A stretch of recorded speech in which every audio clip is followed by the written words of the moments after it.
Hi hello ನಮಸ್ಕಾರ ಗೆಳೆಯರೆ. ಕೆಎಸ್ಆರ್ಟಿಸಿಯಲ್ಲಿ ಪ್ರಯಾಣಿಸುವ ಎಲ್ಲಾ ಪುರುಷರಿಗೆ ಕಾಂಗ್ರೆಸ್ ಸರ್ಕಾರದ ಕಡೆಯಿಂದ ಬಂತು ಗುಡ್ ನ್ಯೂಸ್. ಯಾವ್ದು ಗುಡ್ ನ್ಯೂಸ್ ಅಂತ ಯೋಚನೆ ಮಾಡ್ತಿದ್ದೀರಾ? ಆದ್ರೆ ಈ ವಿಡಿಯೋನ ಸ್ಕಿಪ್ ಮಾಡದೆ ಪೂರ್ತಿಯಾಗಿ ನೋಡಿ. ಎಲ್ಲಾ ಮಾಹಿತಿನ ಈ ವಿಡಿಯೋದಲ್ಲಿ ತಿಳಿಸ್ಕೊಟ್ಟಿದ್ದೀವಿ. ಕಾಂಗ್ರೆಸ್ ಸರ್ಕಾರ ಅಧಿಕಾರಕ್ಕೆ ಬಂದು 1 ವರ್ಷ ಅವಧಿಯಲ್ಲೇ ಅವ್ರು ನೀಡಿದ್ದ ಎಲ್ಲಾ ಗ್ಯಾರಂಟಿ ಭರವಸೆನ ಈಡೇರಿಸಿದ್ದಾರೆ. ಅದೇ ರೀತಿ ಕಾಂಗ್ರೆಸ್ ಸರ್ಕಾರ ಪುರುಷರಿಗೆ ಒಂದು ಬಂಪರ್ ಗುಡ್ ನ್ಯೂಸ್ ಕೊಟ್ಟಿದೆ. ನಿಮ್ಗೆಲ್ಲ ಗೊತ್ತಿರೋ ಹಾಗೆ ಶಕ್ತಿ ಯೋಜನೆ ಜಾರಿಗೆ ಬಂದ್ಮೇಲೆ ಮಹಿಳೆಯರಿಗೆಲ್ಲ ಫ್ರೀ ಬಸ್ ಪ್ರಯಾಣ ಸಿಕ್ಕಿದೆ. ಹಾಗೆ ಪುರುಷರಿಗೆ, ಮಕ್ಕಳಿಗೆ, ವಯೋವೃದ್ಧರಿಗೆ ಸೇರಿ ಸಾರ್ವತ್ರಿಕವಾಗಿ ಶಕ್ತಿ ಯೋಜನೆ ಜಾರಿಗೆ ತರಬೇಕು ಅಂತ ವಿಪಕ್ಷದ ಕಡೆಯಿಂದ ಮತ್ತು ಸಾಮಾನ್ಯ ಜನರ ಕಡೆಯಿಂದ ಅಭಿಪ್ರಾಯ ತಿಳಿಸಿದ್ದಾರೆ. ಸೊ ಈ ಎಲ್ಲ ಪ್ರಶ್ನೆಗೆ ಸಿಎಂ ಸಿದ್ದರಾಮಯ್ಯ ಅವರ ನೇತೃತ್ವದಲ್ಲಿ ಸಭೆ ನಡೆಸಿ ಇದಕ್ಕೆ ಒಂದು ಪರಿಹಾರ ಸೂಚಿಸಿದೆ. ಅದರೊಂದಿಗೆ ಹಿರಿಯ ನಾಗರಿಕರು ಏನಾದರೂ ಉಚಿತ ರಿಯಾಯಿತಿ ಪ್ರಯಾಣ ಮಾಡಬೇಕು ಅಂತ ಬಯಸಿದ್ರೆ ಕಡ್ಡಾಯವಾಗಿ ಹಿರಿಯ ನಾಗರಿಕರ ಕಾರ್ಡ್ ಹೊಂದಿರಬೇಕು. ಸೊ ಹಾಗಾಗಿ ಮುಂದಿನ ದಿನಗಳಲ್ಲಿ ಪುರುಷರಿಗೆ ಟಿಕೆಟ್ ರಿಯಾಯಿತಿ ನೀಡುವ ಬಗ್ಗೆ, ಕಡಿಮೆ ಟಿಕೆಟ್ ಪ್ರಯಾಣ ಅವಕಾಶ ನೀಡುವ ಪ್ರಸ್ತಾವನೆ ಕೂಡ ಸರ್ಕಾರ ಮುಂದಿದೆ. ಸೊ ಇದಕ್ಕೆ ಮುಂದಿನ ದಿನಗಳಲ್ಲಿ ಸರ್ಕಾರ ಸಮ್ಮತಿ ನೀಡುತ್ತಾ ಅಂತ ಕಾದ್ ನೋಡಬೇಕು. ಶಕ್ತಿ ಯೋಜನೆ ಅಡಿಯಲ್ಲಿ ಬಹುತೇಕ ಎಲ್ಲಾ ಮಹಿಳೆಯರಿಗೂ ಕೂಡ ಸರ್ಕಾರಿ ಬಸ್ ನಲ್ಲಿ ಫ್ರೀ ಸೇವೆ ನೀಡ್ತಿದ್ದಾರೆ. ಸೊ ಇದರಿಂದ ಬಸ್ ಯಾವಾಗಲೂ ರಶ್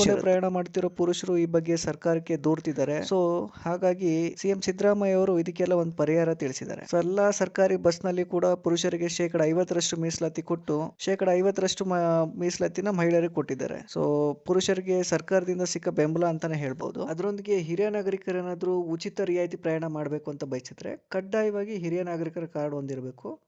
ಹಾಗಾಗಿ ಮುಂದಿನ ದಿನಗಳಲ್ಲಿ ಪುರುಷರಿಗೆ ಟಿಕೆಟ್ ರಿಯಾಯಿತಿ ನೀಡೋ ಬಗ್ಗೆ ಸರ್ಕಾರ ಯೋಚನೆ ಮಾಡ್ತಿದೆ.